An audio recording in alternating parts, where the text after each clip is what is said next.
Chapitre 3. Mon guide. Un vrai guide montre le chemin, mais il ne marche pas à notre place. Harold Klemp. J'en ai glissé un mot au début, mais j'aimerais y revenir, car pour moi, un bon guide intérieur et extérieur est primordial. Livré à moi-même, je ne serais pas là où j'en suis aujourd'hui. Que nous soyons conscients ou non de sa présence, sans lui, je crois que nous sommes incapables de trouver le chemin de notre vrai soi. Jeune adulte, j'avais beaucoup de réticence à remettre ma vie entre les mains d'un maître, d'un guide ou d'un gourou, surtout après avoir compris que la religion dans laquelle j'avais grandi ne me menait nulle part, un cul-de-sac grand comme la vie. Je m'interrogeais beaucoup sur le sens de la vie, avec des questions du genre « Pourquoi suis-je sur Terre? Quel est mon but? Pourquoi dois-je gagner ma vie puisque mes parents me l'ont donnée? » Le genre de questions que se pose un jeune homme qui s'éveille. Parlant de parents, n'ayant trouvé de réponse nulle part, j'interroge ma mère. La pauvre ne savait que répondre, puisqu'elle ne s'était jamais posé de telles questions. Elle se contentait de me dire « C'est la vie. » Oui, mais je veux savoir pourquoi et comment ça marche, la vie. Sa réponse préférée, qui mettait fin à toute discussion, était « Tu sauras tout cela quand tu seras mort. » Voulant avoir le dernier mot, j'ajoutais « Mais moi, c'est de mon vivant que je veux savoir. » Un soir que j'étais seul avec mon père, je le questionnais à son tour. Il parlait peu, et de sa bouche il ne sortait souvent que des « Quand il voulait en dire davantage, il répondait « Ne te casse pas la tête avec des affaires de même. De toute façon, tu finiras bien par faire comme tout le monde. » J'avais l'impression que personne ne se posait de vraies questions. Alors, je me suis mis à aller chercher les réponses moi-même. Je me suis tourné vers les livres qui me sortaient du train-train de la vie quotidienne. L'homme Sam Rampa, avec son troisième œil et la caverne des anciens. Puis, Brian T. Spalding, avec la vie des maîtres, ont commencé à ouvrir ma conscience pour me faire entrevoir un univers d'infinies possibilités. Ne faisant aucune différence entre spiritualité et spiritisme, j'ai tâté le pouvoir psychique pour me rendre compte que je possédais certains dons dans le domaine, une facilité à communiquer avec l'au-delà et ses habitants. Le Ouija. Un soir, quelques amis et moi avons commencé à jouer avec la planche Ouija. Nous avions 16 ou 17 ans, et l'ignorance de notre jeune âge nous autorisait toutes les imbécilités. Chacun à son tour essayait de faire venir les esprits. Personne n'y parvenait. Quand mon tour arriva, « Ô esprit, viens à moi, je te demande de te manifester immédiatement. » Et voilà que cette fois, il fit vibrer le pointeur.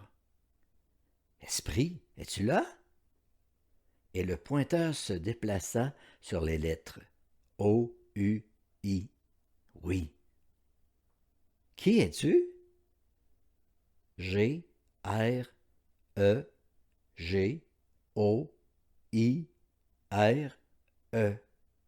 Grégoire. Mais qui est Grégoire? Me demandèrent mes amis. Je me souvins qu'on m'avait parlé d'un oncle Grégoire décédé quand j'avais 2 ans. Ne l'ayant pratiquement pas connu, j'y allais de questions plus ou moins naïves. Ensuite, nous mîmes fin à la séance dans de gros éclats de rire arrosés de notre dernière bière. Puis je me suis couché. Pendant la nuit, je me suis réveillé en sursaut, ou plutôt, on m'a réveillé brusquement. En entr'ouvrant les yeux, je vis au-dessus de mon épaule droite une ombre, un spectre, un esprit qui, de ses mains immatérielles, secouait les épaules de mon corps astral. D'un bond, je m'assis dans le lit en criant « Non, va-t'en, je ne veux pas !» Réveillé par mes cris, mon colocataire vint voir ce qu'il se passait.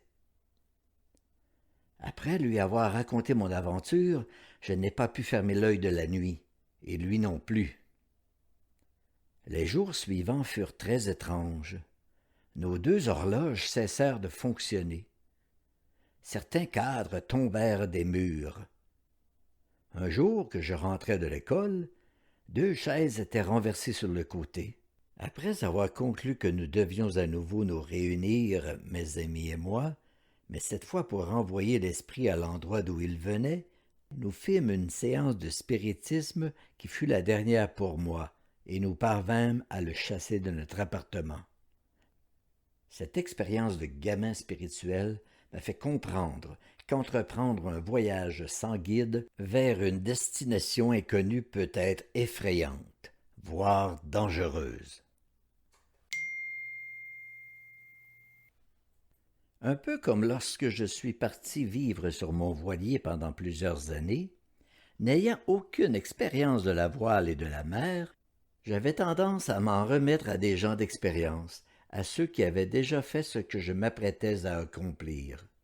Pendant les 5 années qui précédèrent mon départ, j'avais pris des cours de mécanique diesel, d'électricité marine, j'avais suivi de nombreuses formations comme la navigation côtière et hauturière, la lecture de cartes et de GPS, la réparation de voiles et de coques d'acier, la plongée sous-marine et bien d'autres. Je m'étais procuré de nombreuses cartes marines et des guides nautiques que j'avais étudiés. Je m'en étais donc remis à bien d'autres personnes pour m'enseigner ce que je devais savoir avant d'entreprendre cette expédition. Mais arrive un moment où nous devons quitter les repères extérieurs et travailler à développer la confiance intérieure, celle de notre petite voix, que je nomme mon guide intérieur. La confiance en soi. La confiance en soi nous fait cheminer vers notre but ultime, qui est la capacité d'aimer sans condition, sans aide autre que celle de notre guide intérieur. Ceci me rappelle ma première année passée sur l'eau, quand je connaissais la navigation lacustre, mais que je faisais mes premières armes sur l'océan. Lorsque je croisais un bateau ami, j'avais tendance à me coller à lui et à le suivre pour profiter de son expérience. Rien de bien mauvais à cela. Mais même si nous sommes amis, les besoins des uns ne sont pas toujours les besoins des autres. Les intentions des uns ne correspondent pas nécessairement aux intentions des autres. Arrivés la veille en Martinique après 3 jours de navigation intense, nous avions l'intention de nous reposer à l'ancre quelque temps avant de continuer notre périple jusqu'en Grenade. Il est 7 heures du matin quand j'entends le bruit d'un bateau qui lève l'ancre. Curieux, je sors du lit et monte sur le pont pour voir que notre bateau ami est en train de partir. « Pourquoi part-il si vite? On vient juste d'arriver, dis-je à ma compagne. »« Tu devrais les appeler à la VHF. Ils ont peut-être entendu qu'une tempête se prépare. » Hier soir, il n'y avait pas d'avertissement de tempête à Radio Martinique. Oui, mais eux ont une radio amateur, alors... Eh bien, appelle-les toi-même si tu veux. À la fin de leur manœuvre, c'est moi qui les joins par radio pour m'informer sur leur précipitation à quitter l'ancrage. Ils me parlent vaguement que la mer devrait augmenter en mi-journée et qu'ils ont décidé de partir pour Sainte-Lucie. Perplexes, ma compagne et moi décidons de les suivre. Branlement de combat, car il nous faut prendre le petit déjeuner, nous préparer une collation pour la journée et ranger tout ce qui pourrait tomber en naviguant. Je ne suis pas très content, car j'avais grand besoin de repos. Je lève l'ancre en maugréant, mais je finis par me dire « Ils doivent bien savoir ce qu'ils font après 5 ans de navigation dans les Antilles. » La traversée se passe bien, sans rien de particulier sur la mer ni dans les vents, et la météo reste au beau fixe. Après un voyage de 7 heures, nous mouillons près du bateau ami à Sainte-Lucie, et je vais aux nouvelles. « Comment a été votre navigation? »« Ah, super, et bien content d'être ici. »« Mais la météo est parfaite, la mer est normale. Pourquoi êtes-vous parti si vite? Ça ne vous tentait pas de rester un jour ou deux en Martinique, comme nous l'avions prévu? »« Non, il nous fallait partir. » Voyant que je ne comprenais pas, mon voisin finit par ajouter « Ben, nous n'avions plus de viande. »« Hein? Plus de viande. C'est ici qu'on achète la viande habituellement. Elle est très bonne et moins chère. » Un peu gênés, nous nous regardons bizarrement, ma compagne et moi, comme si nous étions des gamins en culottes courtes parmi des adultes expérimentés. Nous avions naïvement renoncé à notre paix en plaçant aveuglément notre confiance à l'extérieur de nous.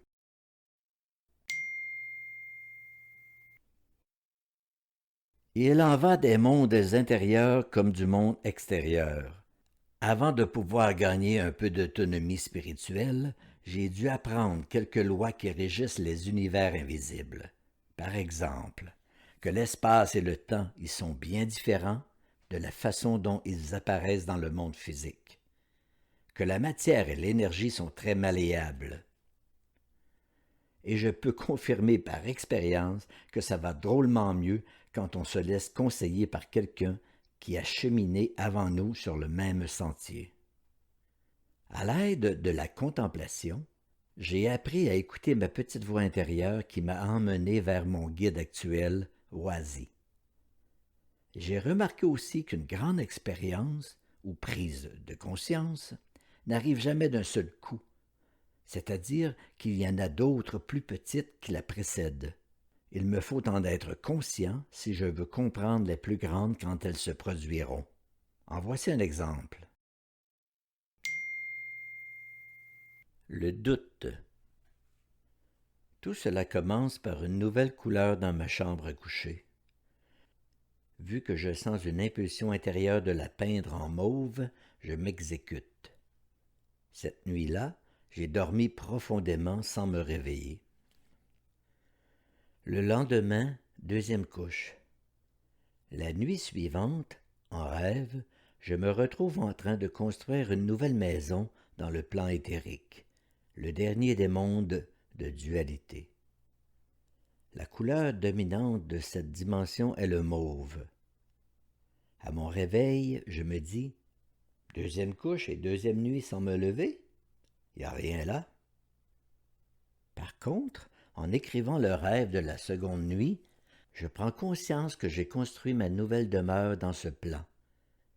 Et c'est là que le mental démarre la machine. « Ce n'est pas ça, c'est juste une peinture dans ta chambre. On ne va pas en faire tout un plat, » me dit-il.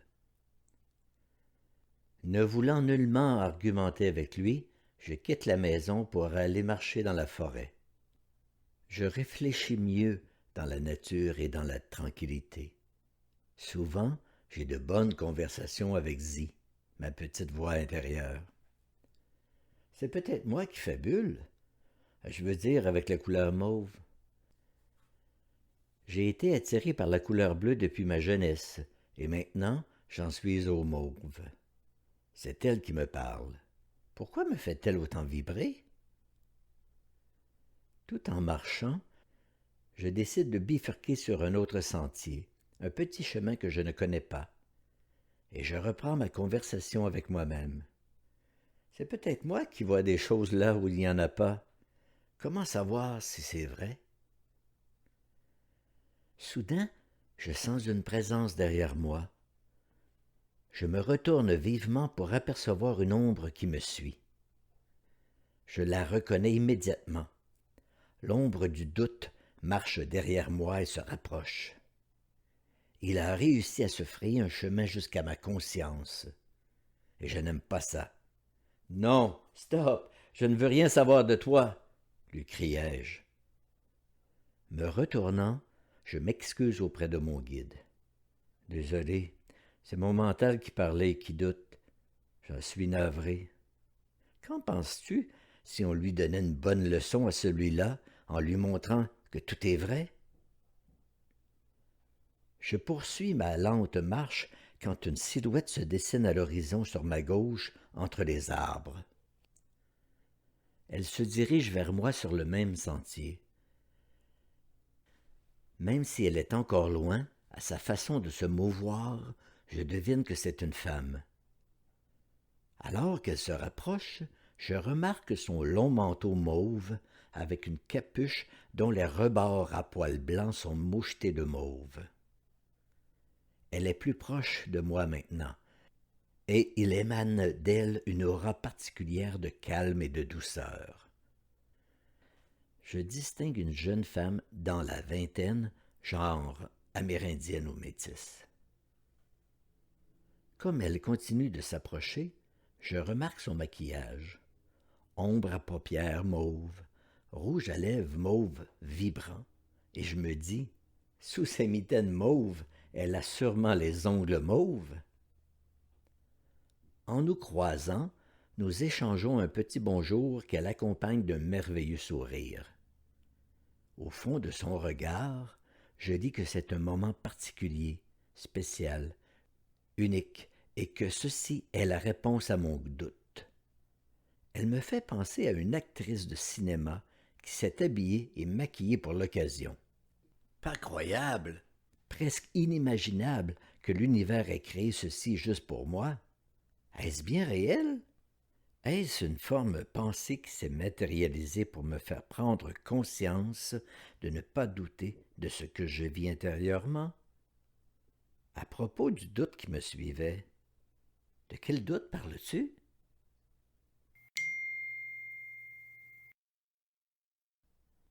La colère. J'apprécie beaucoup la présence de Zi dans mes rêves. Il m'accompagne dans mes expériences oniriques et lors de mes escapades dans le pays lointain. Je me sens en sécurité avec lui. Il m'aide à comprendre ce que je vis aujourd'hui et me donne la possibilité d'éliminer une partie du karma, cette loi des causes et des effets qui nous oblige à nous réincarner à maintes reprises pour faire face à nos responsabilités. J'étais en très bas âge quand la colère imprégnait déjà toute ma petite personne. Ma sœur me raconte qu'avant l'âge de 2 ans, je me fâchais au point de secouer ma couchette, de donner des coups de pied au barreau, de lancer tout ce que je pouvais empoigner de mes menottes, et si personne n'arrêtait cette escalade, j'en venais à suffoquer jusqu'à perdre conscience.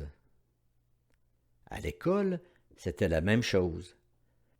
Bien qu'étant frêle et de plus petite carrure que la plupart des élèves, je n'avais aucune peur d'affronter les garçons beaucoup plus grands et plus costauds que moi. Je ne reculais devant rien ni personne, et tous avaient suffisamment peur de moi pour ne pas oser me tenir tête.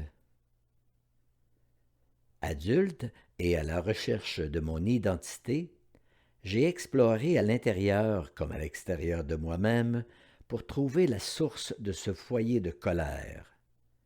Et si je m'en suis libéré, c'est grâce à Oasis et à d'autres guides qui ont réussi à me faire comprendre l'origine de cette perversion mentale qui entravait ma croissance spirituelle.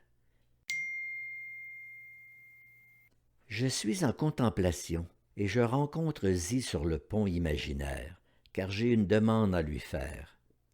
Mais avant que j'aie pu la formuler, il m'invite à entrer à l'intérieur de mon temple personnel. Il veut me présenter quelqu'un. « Qui vais-je rencontrer ?» lui demandai-je. Il ne répond pas, mais il attire mon attention sur une sorte de voile transparente qui ondule. En y regardant de plus près, je découvre mon image, et je m'entends dire à ce personnage qui me fait face. J'ai souvent une colère au fond de moi, et je ne sais pas d'où elle vient. Et mon image de répondre, Hulk, elle est ton monstre vert, et toi, tu es Bruce Banner. Quand j'entends ces mots, je sais que c'est vrai. Mais pourquoi? D'où vient-elle? Qu'est-ce qu'elle me veut? Puis je reviens à moi, perplexe face à cette surprenante rencontre avec moi-même. 3 jours plus tard, en contemplation, je reviens sur le sujet avec mon guide. Mais cette fois, c'est un autre guide, Phoebe Quanz, qui apparaît sur mon écran mental. Je me retrouve debout à l'autre extrémité de la pièce quand ce maître que j'aime beaucoup me dit « Alain, approche-toi et montre-moi ta colère. » Étonné, je m'approche en faisant de gros efforts pour me fâcher, mais sans succès. La colère est noyée dans une atmosphère d'amour qui émane de ce grand être. « Je n'y arrive pas, » lui dis-je en riant. Il me répond par un sourire. Oisy, qui assiste à la scène, me demande de le suivre. Et le tableau change.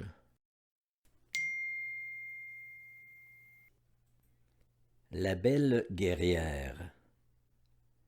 Il semble que je suis le plus apte à me battre dans mon village.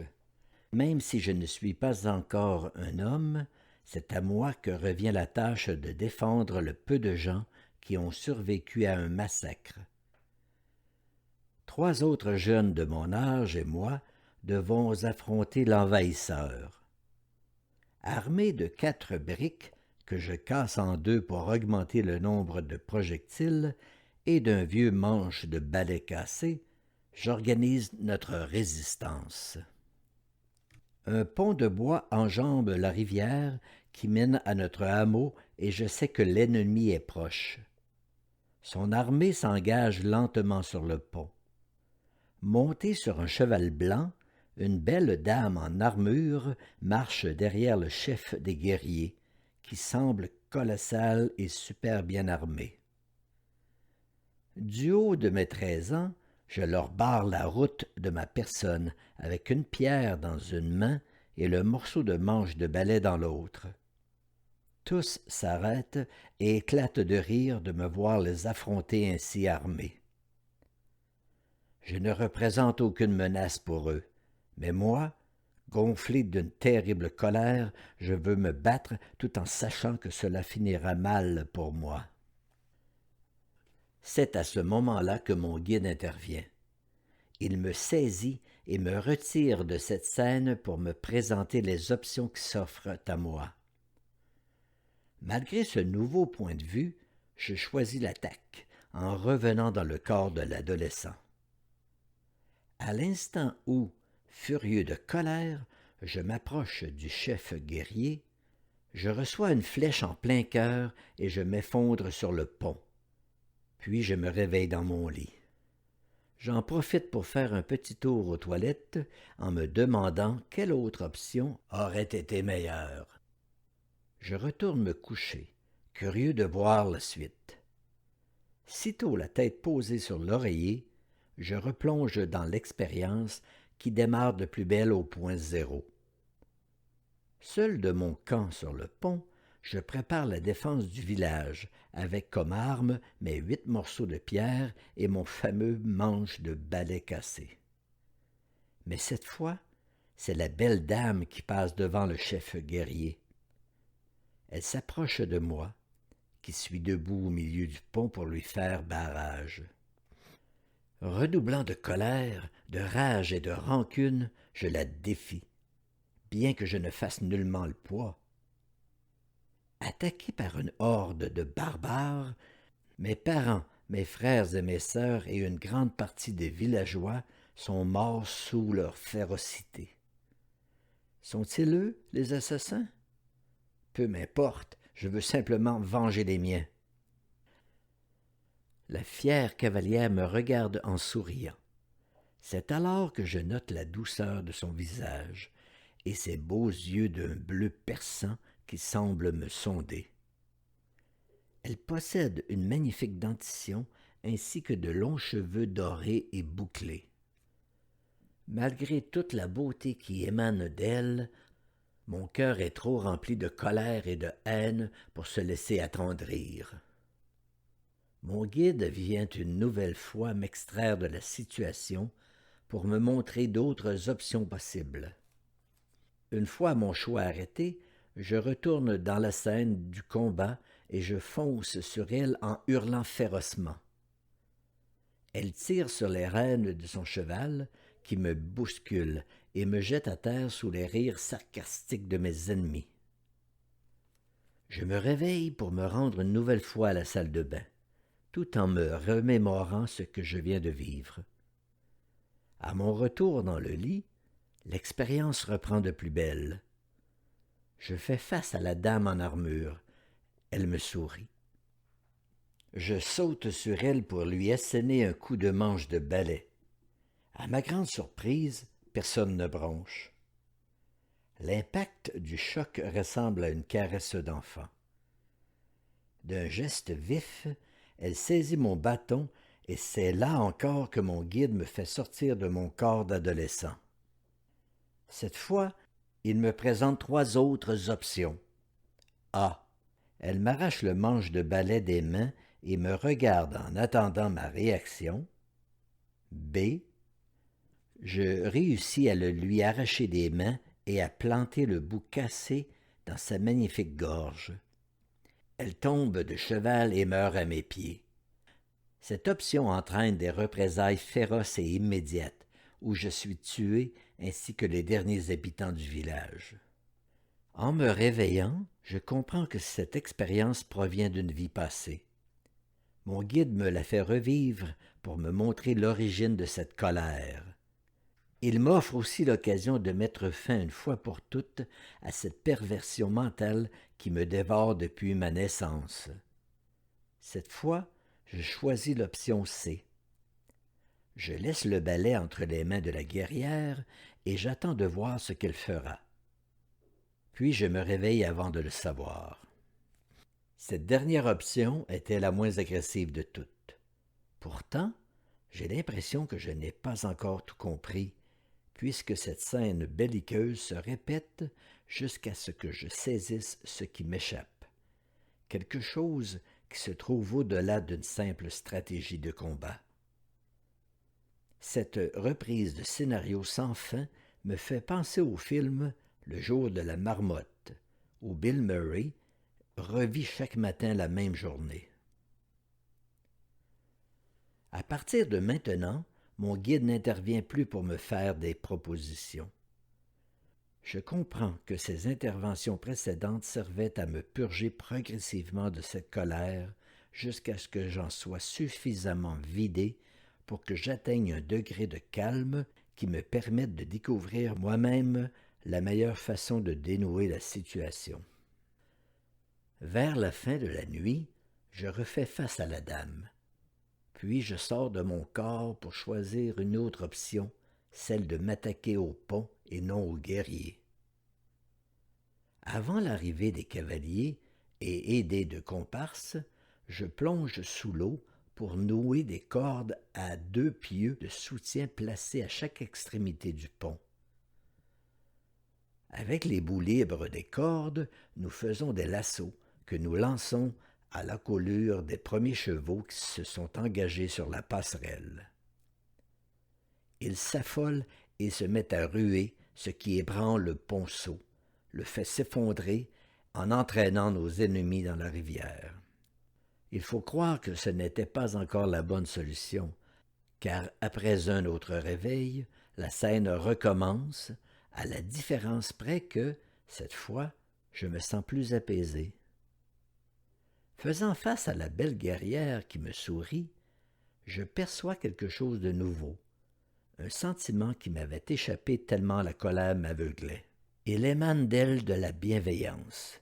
Il semble qu'elle ne nous veuille aucun mal. Je devine qu'elle souhaite annexer notre village au sien pour que nous, Ces derniers habitants, soyons plus en sécurité. Prenant conscience de ces bons sentiments, mes doigts s'ouvrent en même temps que mon cœur et laissent tomber mes armes et tous mes mauvais sentiments. À ce moment-là, mes émotions de colère, de vengeance et de rage s'effritent, se diluent dans les intentions de bonté que nous manifeste la splendide guerrière. Je m'abandonne à mon destin avec confiance et je me sens tellement mieux. Je me réveille encore, mais cette fois, en sachant que la décision d'ouvrir mon cœur à la bienveillante cavalière était la bonne et que mon aventure se termine là. Je comprends désormais que l'amour est la seule arme capable de venir à bout de la colère et des noires émotions qu'elle génère. Une grande paix m'habite et je me sens léger, comme si je m'étais délesté d'un poids énorme. Je me sens guéri d'une maladie intérieure dont j'ignorais l'existence, mais qui me rongeait en silence. Il est 7 heures. Je vois qu'il m'a fallu toute la nuit pour accéder à cette guérison spirituelle, mais ce retour dans mes vies passées en valait la peine.